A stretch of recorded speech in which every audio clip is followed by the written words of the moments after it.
Shalom jemaat Tuhan, selamat pagi. Tuhan Yesus baik. Dia adalah Allah yang disebut kasih. Dia tidak hanya disebut mujizat, tetapi Allah itu adalah kasih. Dan kita sedang belajar pada minggu-minggu ini, khususnya seminggu ke depan, tentang bagaimana kita hidup di dalam kasih Bapa. Kita sudah belajar dari Yohanes pasal 15 dan ayat hafalan kita.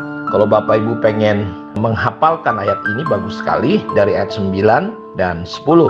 Seperti Bapa telah mengasihi aku, demikianlah juga aku telah mengasihi kamu. Tinggallah di dalam kasihku itu.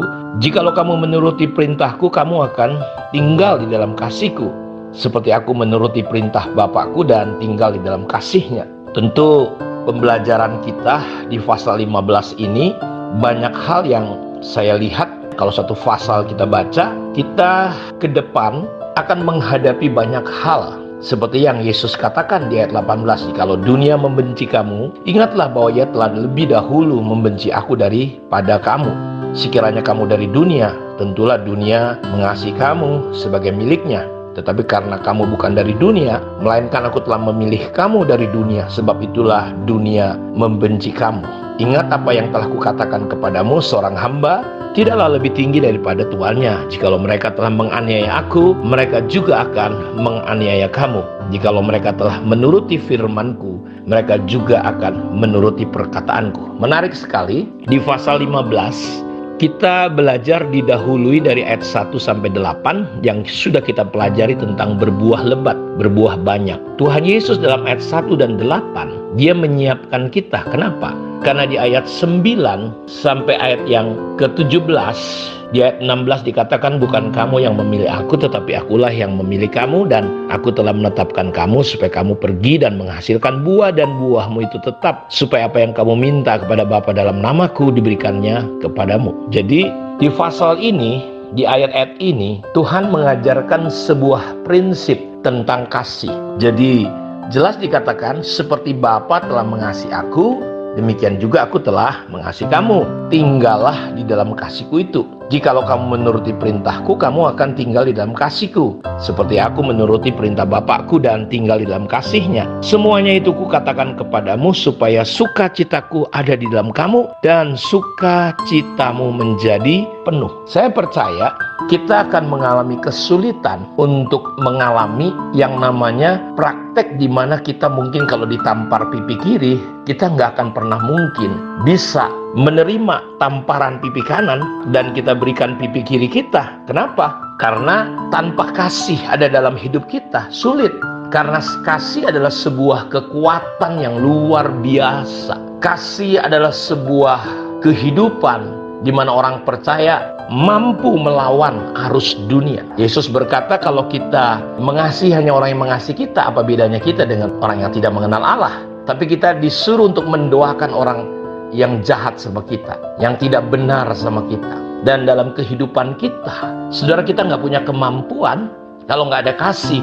Bagaimana kita bisa mengasihi suami kita yang selingkuh, suami kita yang nggak benar, atau istri kita yang tidak ideal, anak kita, orang tua kita, mertua kita, menantu kita. Dan di sini banyak orang Kristen ujungnya kecewa dan kepahitan. Kenapa? Karena dia ternyata tidak memiliki kasih Allah yang bisa melakukan seperti apa yang Yesus lakukan. Kenapa? Karena itu kita berbulan-bulan belajar tentang prinsip tinggallah di dalam aku. Kita tidak akan pernah mungkin bisa memiliki kasih Allah. Karena itu berulang-ulang dikatakan tinggallah, tinggallah, tinggallah di dalam aku. Tanpa aku kamu tidak bisa berbuat apa-apa. Dari ayat yang pertama sampai ayat yang ke-8 adalah sebuah prinsip bagaimana kita bisa mengikuti apa yang Yesus katakan di ayat 9. Tinggallah di dalam kasihku supaya sukacitamu penuh. Karena itu kita harus belajar untuk kata tinggal menggunakan kata meno, tetap, tidak kemana-mana, tidak singgah, tidak datang dan pergi, tetapi di situ terus menerus. Apa maksudnya? Maksudnya adalah kita bisa masuk di ayat 9 ketika kita berhasil mempraktekkan prinsip tentang Kristus adalah pokok anggur dan kita carang. Tidak ada kekuatan manapun yang mampu dan bisa membawa kita akhirnya selain kita belajar untuk rehat, untuk istirahat, untuk rest di dalam Tuhan sungguh-sungguh. Terkadang aneh ya melihat ada orang melakukan hal-hal rohani tapi dia mengalami stres, depresi, mengalami ketidaktenangan. Kenapa? Jawabnya sederhana, dia ada di situ tapi dia tidak seperti menerima asupan daripada sang pokok anggur itu, yaitu Yesus Kristus. Jawabnya sederhana, karena kita seringkali masih menggunakan kekuatan kita. Karena itu untuk tinggal artinya kita perlu melepaskan semua kekuatan, semua hikmat, semua kemampuan kita, sampai kita pada satu titik seperti kayak Yakub di Sungai Yabok. Dia mengalami ketakutan tapi dia masih pakai hikmatnya. Dia atur sedemikian rupa supaya kalau penjaga yang pertama Esau marah dibunuh, ada yang beritahu dan masih bisa ketemu penjaga pengawalnya yang kedua, ketiga, keempat, sampai akhirnya ditaruh anak-anaknya dan istrinya supaya dia tetap selamat. Sudah lihat betapa egoisnya, betapa hikmatnya, sangat hikmat manusiawi sekali. Dia yang salah, dia yang menanggung, dia yang melakukan banyak perbuatan yang nggak benar, dia yang melakukan penipuan, tapi orang lain yang harus menanggungnya. Karena itu kita perhatikan hikmat yang dari atas pasti pertama-tama kata kitab Yakobus adalah lembut, tidak memihak, tidak mementingkan diri sendiri. Jadi dia bergerak dengan hikmatnya sendiri sampai pada satu titik, dan itulah titik yang memang Tuhan mau. Ada pergumulan dan begitu hebatnya Yakub ini, kerasnya, kemanusiawiannya, termasuk kita semua. Terkadang Bapak Ibu kita begitu luar biasa. Tuhan harus melakukan sesuatu kepada Yakub sampai dia terplecok. Disitulah namanya berubah. Yakub penipu menjadi Israel. Dan kita perlu mengalami titik di mana kita berhenti dari kemampuan kekuatan kita. Kita harus sampai pada titik di mana menyerah, di mana kita bisa bernyanyi dan berkata, hanya ku bisa lari kepada Yesus. Terkadang Tuhan izinkan kita menghadapi banyak hal dalam hidup kita untuk membawa kita pada satu titik di mana kita berkata, Tuhan, aku nggak bisa, aku nggak mampu.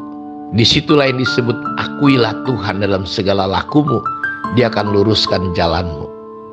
Seperti Yesus, dia bergumul di Taman Getsemani, dia mengalami ketakutan yang luar biasa sampai keringatnya berubah menjadi darah.